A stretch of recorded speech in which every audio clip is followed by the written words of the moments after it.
Ikinadismaya ni Denise Cornejo ang pagbasura ng Department of Justice sa reklamong rape na isinampa niya laban sa aktor at TV host na si Vong Navarro.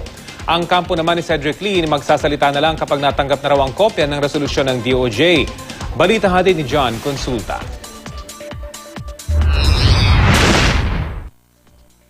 Tangkang panggagahasa o sadyang pangingikil at pananakot. Sa palitan ng mga paratang na ito, humantong ang paglantad ng bugbog saradong si Vong Navarro para idiin ang grupo nina Denise Cornejo at Cedric Lee. Aligasyon kasi ni Cornejo, tinangkaraw siyang gahasain ng actor TV host nang puntahan siya sa kanyang condo unit sa Forbeswood Heights noong gabi ng January 22. Pero ang reklamong ito, ibinasura ng prosecution panel ng DOJ. Nagtataka raw kasi sila kung bakit walang nakarinig kay Cornejo mula sa mga katabing unit nung nagisigaw siya at nanlaban at tumakbo pa raw papuntang lobby nung gabing hinalay raw siya ni Navarro. Nakapagtataka rin daw na walang natamong gasgas si Cornejo. At bakit daw siya tumangging magpa-medical evaluation sa ospital matapos sabihing patakaran ito sa mga reklamong rape.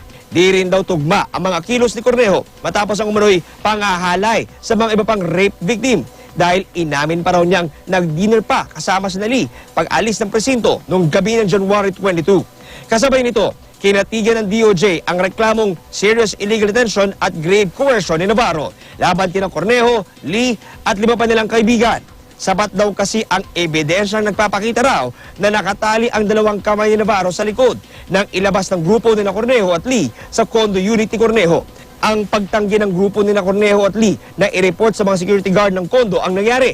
At ang di pag-report o pagdala kay Navarro sa pinakamalapit na police station sa Bonifacio Global City. Kapag may infliction of serious physical injuries and kapag lalo na may grave threats at may extortion tantamount to ransom, it does not matter kung ilang oras ka lang, kahit less than 1 day, basta ba you are being deprived of your will.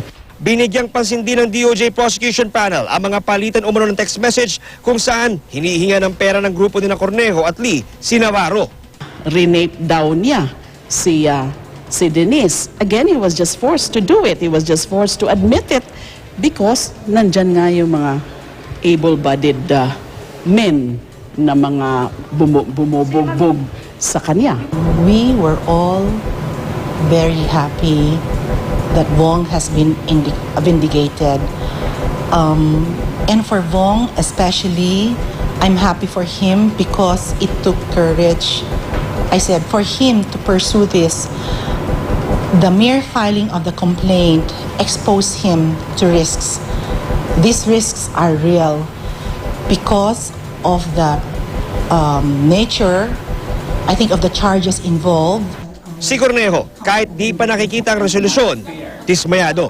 Ako na na-rape, ako na na-perjurio, ako na nagpalampas, tapos ako pa ang kakasuhan. Napaka-unfair na ganun sa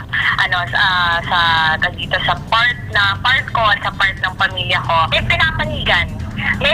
Halatang may pinapanigan. Dinudurog yung namin, yung pagkatao namin, tsaka yung paninindigan namin. Ang kampo naman ni Lee, magsasalita na lang daw kapag natanggap ang kopya ng DOJ resolution.